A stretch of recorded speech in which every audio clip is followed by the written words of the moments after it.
Chatting. लेखिका गरिमा पंकज। प्रज्ञा आज बहुत खुश थी। उसे अमित ने एक स्पेशल ट्रीट के लिए अपने ऑफिस के पास वाले रेस्टोरेंट में मिलने बुलाया था। प्रज्ञा ने हल्के गुलाबी रंग का सूट पहना, बालों को कर्ल किया और अमित के पसंद का परफ्यूम लगाकर उससे मिलने चल दी। प्रज्ञा और अमित 4 सालों से दोस्त हैं। कुछ दिनों से उनके बीच का रिश्ता और भी गहरा हो चला था। प्रज्ञा कहीं न कहीं अमित में अपना जीवन साथी देखने लगी थी।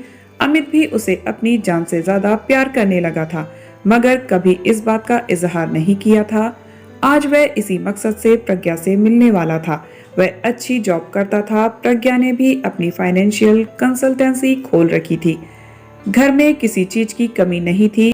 अमित के माँ बाप ने भी इस रिश्ते के लिए स्वीकृति दे दी थी। जाहिर है अब अमित को इस बात का पूरा विश्वास था कि प्रज्ञा हमेशा के लिए उसकी बन जाएगी।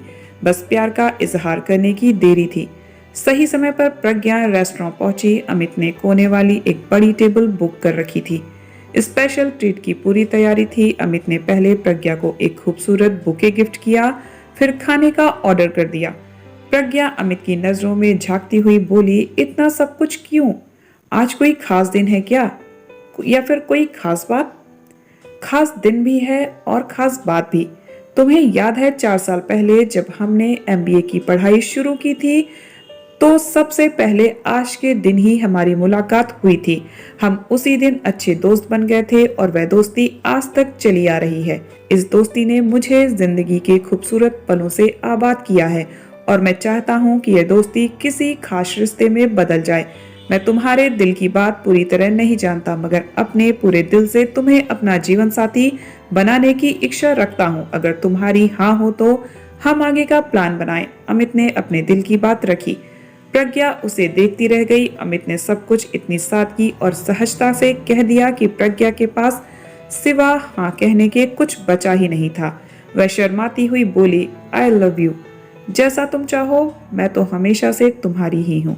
मैं तैयार हूँ इस रिश्ते को एक नाम देने के लिए। अमित का चेहरा खुशी से खिल उठा। उसने प्रज्ञा का हाथ पकड़ते हुए कहा, तो ठीक है, इस महीने की 25 तारीख को हम सगाई कर लेते हैं और अगले महीने शादी। Okay done. जल्दी ही दोनों की सगाई का दिन आ गया। प्रज्ञा की बचपन की सहेली निभा, जो मुंबई में रहती थी, सगाई में नहीं आ सकी, मगर वह शादी के 2-3 दिन पहले आने वाली थी। उसे प्रज्ञा का फैसला जल्दबाजी में किया हुआ लगा। सगाई के बाद उसने प्रज्ञा से फोन पर बात की और पाया कि प्रज्ञा अपनी शादी को लेकर बहुत उत्साहित है, मगर निभा के मन में कुछ और ही चल रहा था। शादी के करीब 3 दिन पहले वह प्रज्ञा के घर पहुंची। उस दिन मेहंदी की रस्म चल रही थी, इसलिए निभा प्रज्ञा से ज्यादा बात नहीं कर सकी, मगर दोनों सहेलियों ने मिलकर इस रस्म को यादगार बना लिया। प्रज्ञा की दूसरी कई सहेलियां भी आई हुई थी। सबके जाने के बाद अगले दिन निभा कुछ देर प्रज्ञा से बात करने उसके कमरे में चली आई। उसने प्रज्ञा से पूछा, क्या तुझे नहीं लगता कि जीवन का इतना बड़ा फैसला तूने बहुत जल्दी में ले लिया? जल्दी में कहा निभा, पिछले 4 साल से हम एक दूसरे को जानते हैं। प्रज्ञा ने सहजता से जवाब दिया, जानते हो, मगर क्या समझते भी हो? हाँ यार, काफी हद तक, प्रज्ञा ने साफ स्वर में कहा, मगर पूरी तरह नहीं ना प्रज्ञा। यही गलती मैंने भी की थी और उसकी सजा आज तक भुगत रही हूँ। मैं नहीं चाहती कि तुम्हारे साथ भी वैसा कुछ हो जो मेरे साथ हुआ। यह क्या कह रही है निभा? तेरे साथ क्या हुआ?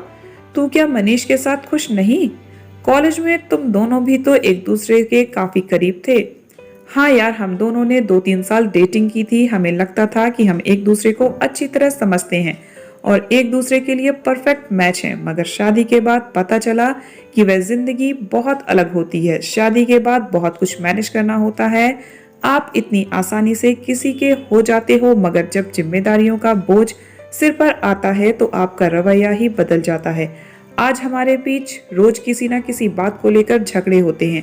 अक्सर हम कई दिनों तक एक दूसरे से बात नहीं करते, फिर एक साथ हमारे अंदर का लावा फूट पड़ता है। मेरी लव मैरिज आज तलाक के कगार पर पहुंच गई है, इसलिए तुझे सावधान रहने को कह रही हूँ। निभा ने परेशान स्वर में कहा, मगर तुम्हारे झगड़ों की वजह क्या है? क्या सास ननद की दखलंदाजी, या मनीष शराब पीता है, या फिर कोई और है तुम दोनों के बीच? प्रज्ञा ने पूछा। हमारे बीच न सास है, न दारू, न ननद, न लड़की। हमारे बीच हमारा ईगो है। हम छोटी छोटी बातों पर लड़ते हैं, शादी के बाद एक्सपेक्टेशंस बहुत बढ़ जाती हैं। वे पूरी ना हो तो दिल दुखता है और यह अंजाम होता है। इसलिए शादी से पहले ही छोटी छोटी बातें भी डिस्कस कर लेनी चाहिए ताकि एक दूसरे का असली स्वभाव पता चल सके और बाद में कोई लफड़ा ना हो। निभा ने समझाया। तो फिर अब मुझे क्या करना चाहिए? प्रज्ञा ने पूछा। मेरे ख्याल से तुम अभी इस वक्त इस दुविधा से निकल सकती हो। ऐसा करो, तुम अपने हस्बैंड से किस तरह की एक्सपेक्टेशंस रखती हो, लाइफ में क्या चाहती हो, यह सब अभी डिस्कस करो। अपने मन की बातें करो ताकि शादी के बाद पछताना ना पड़े। ओके, मैं करती हूँ बात। प्रज्ञा ने फोन निकाला और अमित को मैसेज किया। यार क्या कर रहे हो? मुझे कुछ जरूरी बातें करनी थी तुमसे। Are you free? आपके लिए तो यह बंदा हमेशा फ्री है, मेरे ख्वाबों की मलिका। अब इतना भी मस्का मत लगाओ। ओके बताओ, क्या कह रही थी? तुम्हें याद है मैंने कल तुम्हें अपनी सहेली से मिलवाया था जो मुंबई में रहती है? हाँ याद है मुझे। तुम निभा की बात कर रही हो ना, जिसका जिक्र पहले भी तुम कभी कभी करती रहती थी। हाँ यार, कल जब वह आई तो मुझे उसकी जिंदगी के बड़े सच के बारे में पता चला। जानते हो, उसका अपने पति से झगड़ा चल रहा है और वह कभी भी तलाक ले सकती है। मगर क्यों? उनकी आपस में क्यों नहीं बनती? क्योंकि वह निभा को समय नहीं देता, उसकी एक्सपेक्टेशंस को पूरा नहीं करता है। दोनों छोटी छोटी बातों पर झगड़ते हैं। अगर निभा किसी बात पर रूठ जाती है तो वह अपने ईगो के कारण कई कई दिनों तक उससे बात नहीं करता, उसकी परवाह नहीं करता। तुम तो ऐसा नहीं करोगे ना अमित? प्रज्ञा ने सवाल किया। नहीं यार, मैं ऐसा कैसे कर सकता हूँ? अगर गलती मेरी होगी तो तुम्हें जरूर मनाऊंगा, अमित ने आश्वस्त किया। और अगर तुम्हारे अनुसार गलती मेरी होगी तो क्या तुम अपने ईगो को लेकर बैठे रहोगे? मुझसे बात नहीं करोगे? मुझे मनाओगे नहीं? ऑफ कोर्स मैं तुम्हें मनाऊंगा। हमारे बीच एक दिन भी खामोशी नहीं रह सकती। भले ही कितना भी झगड़ा हो जाए, पर मैं तुम्हारी परवाह करना कभी नहीं छोड़ सकता, क्योंकि मैं तुमसे सच्चा प्यार करता हूँ। अमित ने अपना प्यार दिखाया। So sweet. वैसे तुम्हारा असली रूप तो शादी के बाद ही दिखेगा, मुस्कुराते हुए प्रज्ञा ने मैसेज किया। ऐसा कुछ नहीं है, लड़कियों का असली रूप भी शादी के बाद ही दिखता है। तुम्हें पता है नीरज की पत्नी क्या करती है? हर दूसरे दिन मायके चली जाती है, तब नीरज को खुद ही खाना बनाना पड़ता है। तो क्या हो गया? क्या तुम शादी के बाद खाना बनाने में मेरी हेल्प नहीं करोगे? प्रज्ञा ने पूछा। हेल्प जरूर करूंगा, मगर कई दफा इंसान बिजी होता है तो हेल्प नहीं कर पाता। अमित ने अपनी बात रखी। वह तो ठीक है, मगर यह बताओ कि तुम शादी के बाद इतने व्यस्त तो नहीं हो जाओगे कि वीकेंड पर भी मुझे समय नहीं दोगे या मुझे शॉपिंग के लिए नहीं ले जाओगे? देखो, मैं तुम्हें वीकेंड पर घुमाने जरूर ले जाऊंगा और शॉपिंग भी करवाऊंगा, मगर हो सकता है कभी मेरे पास समय नहीं हो, तब तुम मुंह फुलाकर तो नहीं बैठ जाओगी, मेरा साथ तो दोगी ना? हाँ बिल्कुल, मगर तुम कभी मुझ पर चिल्लाओगे तो नहीं? हमेशा प्यार से बात करोगे ना? बिल्कुल यार, मैं प्यार से ही बात करता हूँ। अच्छा याद है, मैंने तुम्हें एक बार अपनी बुआ जी की कहानी सुनाई थी ना? उन्होंने फूफा जी को 2-3 बार किसी महिला से बातें करते देख लिया था और बस फिजूल का शक करके अपनी जिंदगी खराब कर ली। आज उम्र के इस मोड़ पर दोनों अकेले जिंदगी जी रहे हैं। तुम एक क्या कई लड़कियों से बात कर लो, मुझे फर्क नहीं पड़ने वाला। बस मेरा बर्थडे और एनिवर्सरी हमेशा याद रखना। वह सब तो मुझे याद रहता ही है। अच्छा एक बात और, तुम्हें मेरी माँ और बहन को अपनी माँ और बहन समझना होगा, अमित ने मन की बात कही। ठीक है, लेकिन तुम्हें भी मेरे मायके वालों का पूरा सम्मान करना होगा, प्रज्ञा ने भी शर्त रख दी। ऑफ कोर्स यार, वैसे भी मुझे तुम्हारी बहन बहुत पसंद है, अमित ने चुहलबाजी की। देखो अभी से शुरू हो गए। तुम कहो तो अपनी बहन से ही तुम्हारी शादी करा दूं, प्रज्ञा ने चिढ़कर लिखा। क्या यार, मैं तो उसे अपनी छोटी बहन जैसा मानता हूँ, अमित ने स्पष्ट किया। यही नहीं, मैं तो तुम्हारी मॉम को अपना सा और डैड को अपने डैड सा मानता हूँ। मैं भी मजाक ही कर रही थी और मेरे मॉम डैड के बारे में तुमसे सुनकर खुशी हुई।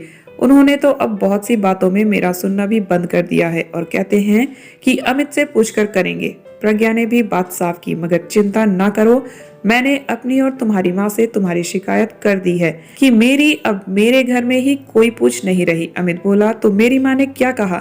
कहना क्या था, यही कि तुम्हारी अब तुम्हारे घर में कौन सी चलती है, इसलिए तो हम दोनों कल तुम्हारे लिए तुम्हारे बिना कपड़े खरीदने जा रहे हैं। कह दूं, खबरदार हमारी पसंद पर कोई मुंह बनाया, प्रज्ञा ने खिलखिलाते हुए कहा। हुजूर, मेरी जरूरत की मैं कुछ कहूँ? बस मेरे दोस्तों से यह बात सीक्रेट रखना, वरना मजाक उड़ाएंगे। वैसे मैंने सुना है लड़कियां बहुत सी बातें सीक्रेट रखती हैं, क्या तुम भी मुझसे कुछ राज छिपा कर रखोगी? नहीं, हम दोनों के बीच कोई राज नहीं रहना चाहिए। हमारी जिंदगी एक दूसरे के लिए खुली किताब होगी, पर मेरी तुम्हारी माँ और पापा से जो बातें होंगी वे सीक्रेट रहेंगी। प्रज्ञा हंसते हुए बोली। Okay done. अमित ने हार्ट की स्माइली भेजी तो प्रज्ञा ने भी प्यारी सी स्माइली भेजते हुए चैटिंग बंद की। जब प्रज्ञा निभा की तरफ मुखातिब हुई तो वह हंसती हुई बोली, वेरी नाइस, यह चैटिंग बहुत काम आएगी। शादी के बाद जब झगड़ा हो तो तुम दोनों अपनी यह चैटिंग पढ़ लेना, जिंदगी प्यार से गुजरेगी। अगर तुम दोनों से यह चैट खो भी जाए तो भी तुम्हें याद रहेगा कि क्या करना है क्या नहीं। प्रज्ञा ने मुस्कुराकर अपनी दोस्त को गले से लगा लिया। उसकी आंखों में सुनहरी जिंदगी के ख्वाब सज रहे थे। तो दोस्तों, आज की ये कहानी आपको कैसी लगी कमेंट करके जरूर बताइएगा। कहानी अच्छी लगी है तो वीडियो को लाइक और ढेर सारी कहानियों के लिए चैनल को सब्सक्राइब जरूर कर लीजिएगा। मिलते हैं नेक्स्ट वीडियो में एक और नई कहानी के साथ। तब तक आप सब हंसते रहिए, मुस्कुराते रहिए, खुश रहिए। Bye bye, take care.